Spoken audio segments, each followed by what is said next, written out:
mais um programa ASP-UF em Ação, que se torna possível graças a um convênio da ASP-UF com a Pró-Reitoria de Extensão da Universidade Federal Fluminense. O nosso programa de hoje vai tratar de um tema muito importante para a atuação na área médica e para a formação de médicos para o Brasil. O tema é Medicina e Espiritualidade, que vai chamar a atenção imediatamente pelo título.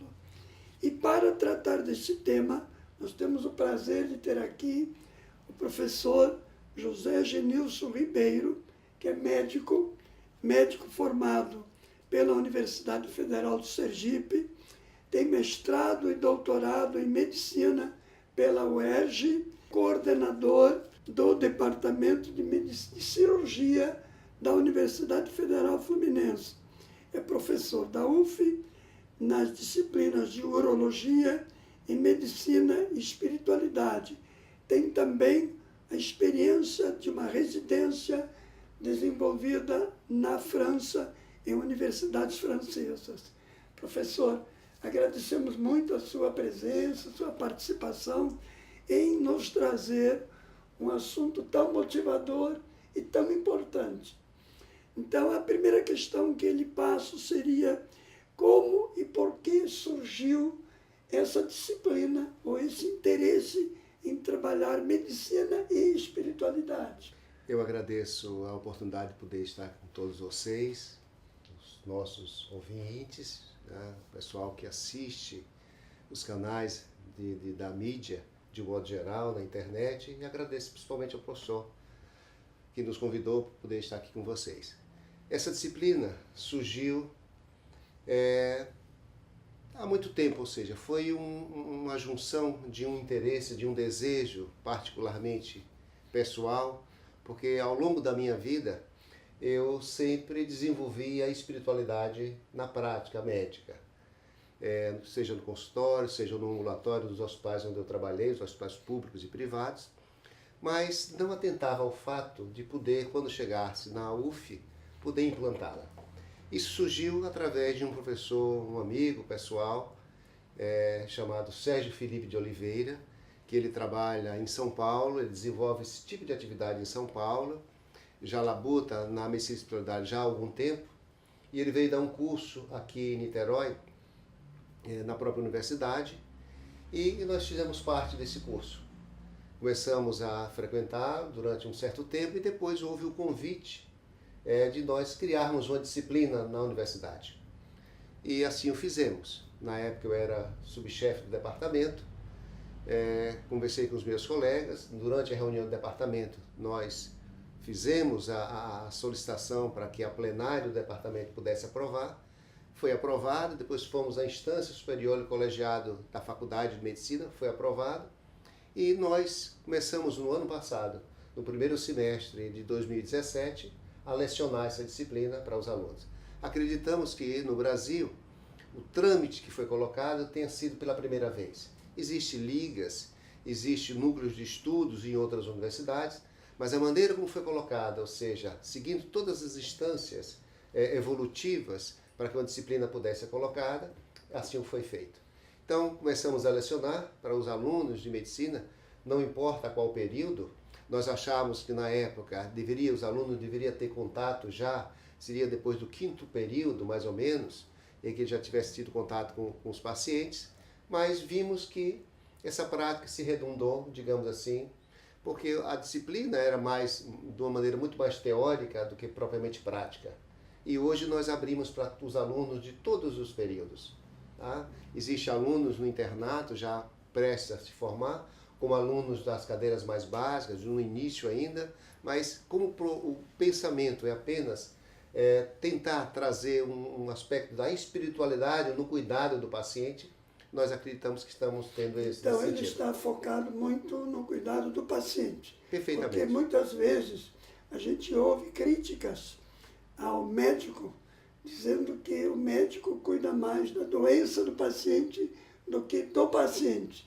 Ela estaria focada muito nessa perspectiva? Perfeito. Nós acreditamos que, de uma maneira ou de outra, na medicina atual, baseado muito mais na bioquímica, muito mais cartesiano, muito mais newtoniana, nós focamos o aspecto apenas da doença. Nós não focamos o aspecto do doente. Nós tratamos os efeitos das doenças. Nós não nos preocupamos muito da história do paciente, da história de vida, porque uma mesma doença pode ter várias causas. Então, nesse contexto, nós usamos, em primeiro lugar, a espiritualidade, ou seja, a relação médico-paciente, ou seja, a preocupação, o envolvimento com o paciente. E, muitas das vezes, quando nós falamos de espiritualidade, usamos a mesma, trabalhamos os mais diversos tipos de religiões. Nós não falamos de religiosidade, ou seja, utilizando a ferramenta da religião para chegar ao Criador.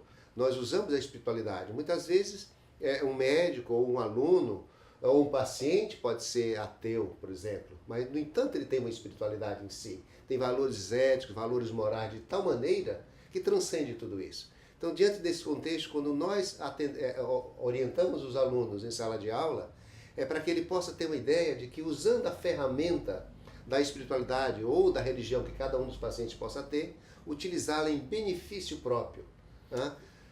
Nesse caso, há uma distinção clara entre religiosidade e espiritualidade. Ou seja, espiritualidade é algo pessoal, um sentimento que o indivíduo tem, um conjunto de ações que ele pode implementar em relação a vinculado a um ser superior. A religiosidade usa sempre o veículo de uma religião para chegar a esse ponto. Perfeito. Agora, a disciplina ela é desenvolvida e assistida pelos estudantes de medicina. E é desenvolvida apenas por médicos, no caso seu, aqui na UF, e outros colegas. Não, existe, a disciplina é feita, ministrada por professores do curso de medicina. Para o professor Sérgio Felipe, que vem uma vez por mês de São Paulo, ele ministra conosco também. Existem psicólogos convidados ou que ministram também aulas, ou seja, são convidados. E nós temos também, paralelamente à disciplina, um trabalho prático, um trabalho de estudo chamado NESM, que é um Núcleo de Estudo em Saúde, Medicina e Espiritualidade, que é um projeto de extensão. Sim. Esse núcleo, como é que ele desenvolve as atividades dele? O NESM começou o ano passado, quando nós vimos um edital da Pró-Reitoria de Extensão, um convite feito através da Fundação Palmares, que deu uma bolsa de estudos para alunos e para professores também, cujo título seria Saúde e Liberdade Religiosa, e uma outra para Educação e Liberdade Religiosa. 2 alunos me procuraram, eu fazendo parte da disciplina, perguntando se eu não gostaria de fazer um projeto de extensão para concorrermos a essa bolsa. Eu fiquei surpreso porque eu vi no site da universidade e eu não conseguia encontrar isso. Eu olhava e não vi, até que em determinado momento eu vi que tinha essa bolsa e me interessei e fizemos, num prazo de 1 semana, né, por incrível que pareça, adrenalina a todo vapor, nós fizemos o projeto, né, já tínhamos algo mais ou menos preparado, baseado na própria disciplina que nós submetemos ao departamento, e usamos esse material e fizemos um estudo. Eu pensei, de que maneira falar sobre o paciente? Que tipo de paciente nós poderíamos ter um prontuário mais completo e que tenha uma vinculação conosco durante muito tempo? E aí tinham 2 pacientes vinculados à minha especialidade, eu sou urologista de formação, seria o paciente renal crônico transplantado, que recebe a medicação da universidade durante muito tempo, e o paciente com câncer de próstata, que também, nas doenças mais avançadas, recebem a medicação. E aí nós fizemos esse projeto de extensão durante 3 meses, e foi aprovado, e nós trabalhamos durante 3 meses, e esse projeto continua até os dias de hoje. Então, a atuação na medicina é tanto propriamente no ensino dessa disciplina aos alunos da medicina, como em projetos de extensão. Perfeito. E qual é o interesse que o aluno teve ou demonstra nessa questão de espiritualidade? Porque para o jovem, muitas vezes espiritualidade é tida como sinônimo de religiosidade, embora desconheça que há religiões diferentes que têm diferentes formas de espiritualidade. Perfeito. É muito interessante porque nós tivemos uma aluna que estava muito deprimida. Tá? E quando ela soube que existia uma disciplina, e antes de cada período da disciplina nós fazemos um seminário, um simpósio. Nós já estamos no 4º simpósio. E ela foi convidada para uma colega, não saía de casa, um quadro depressivo importante, e ela foi convidada para assistir o simpósio, ficou empolgada, se inscreveu na disciplina, e hoje era uma pessoa completamente transformada, ou seja, através da espiritualidade mostrada na disciplina, no estudo que foi da qual ela participou, ela conseguiu se recuperar completamente e era um dos baluartes, é uma das pessoas que trabalham incessantemente nos incentivando e divulgando perante os colegas essa própria disciplina. Que bom, porque muitas vezes quando se fala de espiritualidade, pela tradição, ela é ligada à religião e é ligada muito à religião cristã. Então, por exemplo, se você pega história da espiritualidade, se for acessar a internet, você vai encontrar os mestres da espiritualidade e coloca lá o que? Santo Inácio, São Bento, São Francisco de Assis e outros. E a gente precisa desmistificar essa ideia de uma espiritualidade só ligada a determinadas religiões. Perfeito. Na realidade, o nosso trabalho é um trabalho ecumênico. Mais restrito do ponto de vista ao cristianismo e um trabalho ecumênico muito mais abrangente relacionado a outras religiões. Existem cristãos e nas suas mais variadas formas, ou seja, nós temos evangélicos, nós temos católicos, nós temos espíritas e pessoas que são budistas também, trabalham, ou seja, frequentam o nosso grupo. Nós temos alunos, uma aluna que participou no período passado, ela era candomblessista, por exemplo, e se interessou pela própria disciplina no sentido de se aperfeiçoar e entender todo o seu processo. E essa questão da espiritualidade é algo que poderá caracterizar necessariamente qualquer profissão. Perfeito, exatamente. Não necessariamente só na medicina. Não só na medicina. Na medicina, exatamente. Eu acho que na relação, toda vez que existe uma profissão em que existe contato com pessoas, com seres humanos, e que nós acontecemos num momento na humanidade, é exatamente isso. As crises que nós enfrentamos são as crises relacionadas aos relacionamentos, às relações humanas que estão em crise. Nós estamos passando por um processo ético, moral imenso nos nossos dias de hoje, e que se as pessoas tivessem uma espiritualidade, ou seja, fossem pessoas espiritualizadas, tivessem uma formação, digamos assim, humanista, desde a base, digamos assim, no ensino fundamental e no ensino médio, nós não teríamos um grande problema que nós estamos enfrentando nos dias de hoje. Perfeito. Nós estamos chegando ao final do primeiro bloco. Vamos fazer um rápido intervalo. Aguardem conosco. Daqui a uns instantes voltamos a comentar medicina e espiritualidade com o professor José Genilson Ribeiro, da Faculdade de Medicina, chefe do Departamento de Cirurgia. Até já.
Damos sequência ao nosso programa de hoje sobre medicina e espiritualidade, contando com a presença do professor Dr. José Genilson Ribeiro, que é chefe do Departamento de Cirurgia da Universidade Federal Fluminense.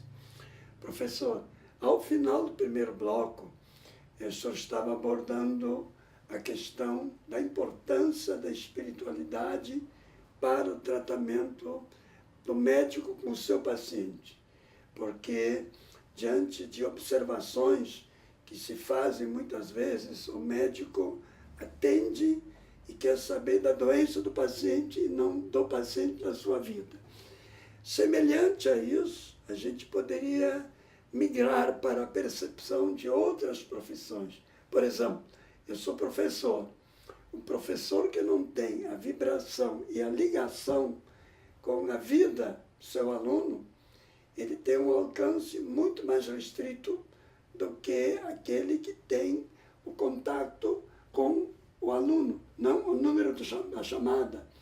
E a gente sabe que, se semelhantemente, numa classe, o aluno é número de chamada, muitas vezes, na medicina, o médico trata o seu paciente como mais alguém que ocupa aqueles 15 minutos, meia hora. Como é que o senhor percebe essa visão, diríamos assim, saindo um pouco da medicina para ir para outras profissões? Eu acredito que existe uma mudança, há uma necessidade de mudança. Há um clamor nesse sentido. Nós carecemos de espiritualidade de uma maneira geral. Né? Nós estamos passando por uma dificuldade momentânea, eu digo momentânea, porque é uma crise que nós estamos vivenciando, uma crise moral, uma crise ética no nosso mundo, não digo no Brasil, mas no mundo como um todo.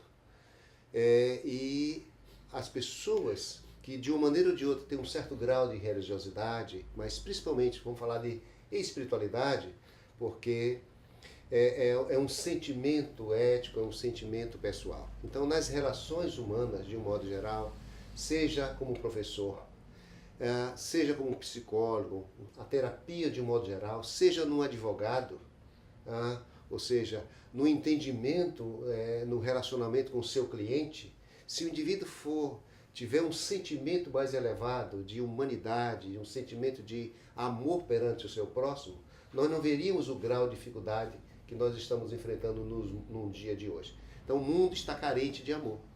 O mundo está carente de espiritualidade. É o grande cerne, o grande problema que nós enfrentamos nos dias de hoje. E a percepção, que muitas vezes se ouve até numa outra conversa, o senhor utilizou, que precisamos perceber mais a alma do paciente do que apenas o físico do paciente. Perfeito. Nós acreditamos que quem adoece é a alma. E uma vez a alma adoecida, ou seja, pelos sentimentos mal trabalhados, pelas suas experiências, pelas suas percepções, muitas das vezes estereotipadas, ele cria determinadas dificuldades que não se exteriorizam e que ele não trabalha no momento e que depois, a longo prazo, vai se manifestar no corpo físico. Então, eu, particularmente, nós temos mostrado isso em sala de aula, que a doença começa na alma, depois se instala fisicamente. E se nós tivéssemos um processo de entender, de ressignificar tudo isso, muitas das vezes nós não adoeceríamos como nós vimos adoecendo nos dias de hoje. E isso passa, inclusive, pela própria recepção do paciente no gabinete, no médico. Porque o olhar para a pessoa, perceber a pessoa, já é uma recepção. E é uma recepção diferenciada do que simplesmente alguém que está aí com câncer ou com dor de não sei o que, etc.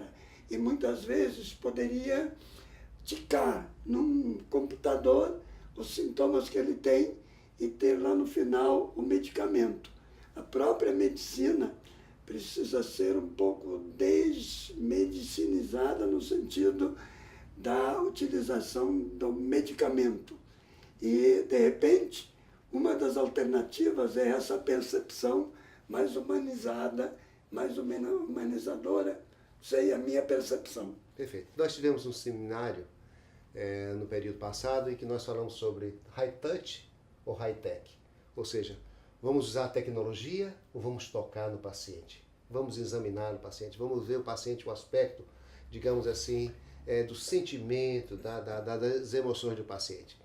Então, é importante que o indivíduo, quando tem a doença, nem sempre a doença é algo ruim. Né? Parece um sacrilégio que eu estou colocando aqui, mas na realidade, muitas vezes a doença vamos se vir como um alerta, como um alarme de que algo não está indo bem. E se ele entender que a doença é um alerta, que o seu padrão de comportamento precisa ser modificado, da mesma maneira que biologicamente a dor é uma coisa boa, do ponto de vista de sentimento, de sensações, é algo muito ruim. Mas se não existisse a dor, não existiria o alerta. Se não existisse, digamos assim, paralelamente à doença, o padrão de comportamento que o indivíduo vem enfrentando na sua vida talvez não modificasse. Nós, do ponto de vista de espiritualidade, nós não entendemos que existe um Criador se nós estamos na vida material com facilidades, com posição, com dinheiro, com juventude, nós não lembramos que existe um Criador. Mas, no entanto, quando nós adoecemos, nós nos voltamos para nós próprios e entendemos, através da dor, do sofrimento e da dificuldade, que existe um ser maior e que pauta as nossas vidas. Nós, nesse contexto, é importante que o indivíduo ressignifique o sentido da sua doença, da sua vida. Diante disso, ele precisa entender para que eu adoeci, que finalidade, o que eu preciso mudar do ponto de vista psicológico, do ponto de vista espiritual, o que eu venho enfrentando. Hoje, antes de vir até aqui, eu estava no ambulatório atendendo um paciente que estava com câncer, uma doença já avançada, e eu perguntei, o que você aprendeu? Que coisas boas a doença trouxe em relação a você? E ele disse, eu era um sujeito muito agressivo, eu não levava desaforo, eu era altamente orgulhoso, e o sofrimento e a doença me fez rever determinados valores que eu preciso ter, que na realidade eu não tinha. Perfeito. Agora, qual é a recepção, a receptividade que os médicos têm tido a essa disciplina? Eu fiquei surpreso porque a UF, a Faculdade de Medicina da UF, é uma faculdade especial.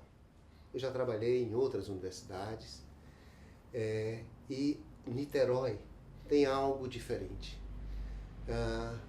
Eu senti que as pessoas solidarizavam comigo e dizendo, olha, eu compactuo com o que você está fazendo, eu achei muito interessante, eu concordo com você. Muito talvez não se exteriorizasse as suas ideias. Mas a partir do momento que a ideia foi lançada, que a disciplina começou a ser colocada, e interessante que recentemente, uma pequena matéria no jornal de bairro daqui de Niterói, ou seja, no jornal, no Globo, teve uma repercussão por uma jornalista, foi muito honesta na sua colocação, e foi feliz na manchete. E essa matéria teve uma repercussão imensa na mídia, que eu fiquei tão surpreendido que na semana passada, no departamento, eu recebi um envelope endereçado para mim. Era uma pessoa de Cascavel, era uma professora de Cascavel, que escreveu um livro sobre o perdão. Ela viu essa matéria e achou que se interessou tão, da maneira que outras pessoas estavam divulgando o processo, que me dedicou, fez uma dedicatória muito interessante, me deu 2 livros de presente que ela tinha escrito sobre o perdão. Ela tinha tido uma vida muito difícil e realmente ela encontrou, através da espiritualidade, um motivo e a transformação da sua vida. Foi um divisor de água na sua vida. Bom, e em outras universidades, há iniciativas semelhantes? Sim, de uma maneira interessante, feliz, há um movimento nesse sentido. As pessoas, como eu estou dizendo, estão buscando a espiritualidade. Na UERJ existe uma liga estudantil de medicina e espiritualidade. Sendo manifestação do sentimento humano, individual e coletivo, seguramente haverá repercussão em muitas universidades. Acredito eu. Eu acredito que sim. Acredito porque é um projeto que não tem retorno, é algo de não retorno. As pessoas, de uma maneira ou de outra, quando têm contato, acabam se comprometendo e alardeando isso de uma maneira em reação em cadeia, está fazendo com que os outros também aceitem e incorporem essa disciplina no seu currículo. O desejo nosso é exatamente isso. Então, vamos pensar numa perspectiva paralela. Medicina e espiritualidade. A gente poderia ter advocacia, direito e espiritualidade. Poderia ter magistério e espiritualidade. Poderia ter engenharia e espiritualidade. e de repente na engenharia muito importante, até porque o engenheiro, o arquiteto, pensaria a casa em função dos seres que habitam, e não a casa em função do menor espaço a maior custo, que é uma realidade de Niterói, e cada vez mais você tem espaços menores e os custos são cada vez maiores.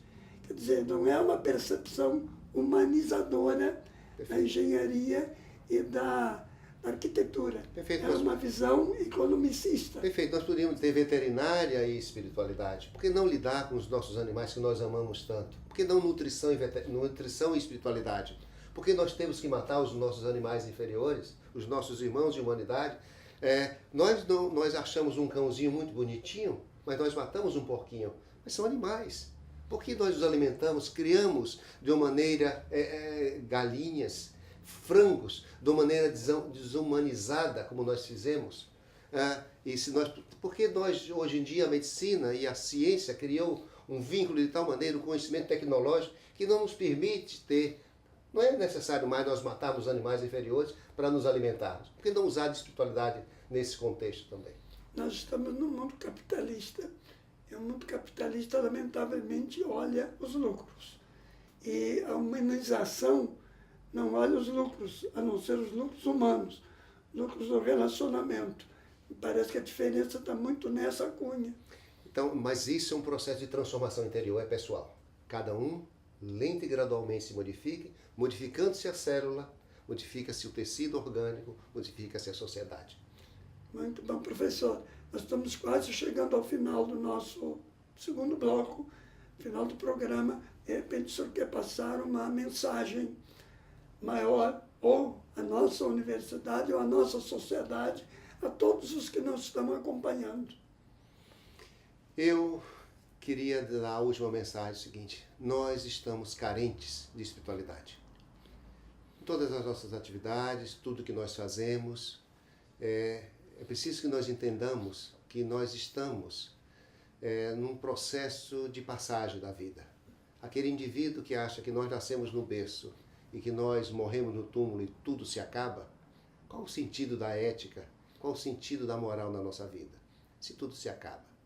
Então, se nós percebermos que somos seres espirituais, que temos uma existência única, mas uma existência espiritual, que nós estamos aqui trabalhando e servindo, que o maior dos que existe aqui na Terra é aquele que mais serve, o mundo seria melhor. Então, buscando inspiração em todos os aspectos, em todas as religiões que existem no orbe terrestre, existe um núcleo de moral, e esse núcleo é a espiritualidade. Se todos nós nos conscientizarmos do processo de transformação interior, de buscarmos, olharmos dentro de nós e nos tornarmos umas pessoas melhores, entendendo que o próximo é o degrau que nos conduz a essa transformação que nós temos que ter, o mundo seria melhor. Professor, estamos chegando ao final do nosso programa. Agradecemos muito a sua participação, os seus esclarecimentos, a sua mensagem, e ficamos na expectativa de que seja uma semente que tenha um crescimento muito alto. Permaneçam em contato conosco, assistam este programa e outros, entrem no nosso site, vejam no YouTube ou no UFTube, contacte-se conosco para acompanhar os programas ASP UF em Ação. Muito obrigado, professor. Muito obrigado, público presente.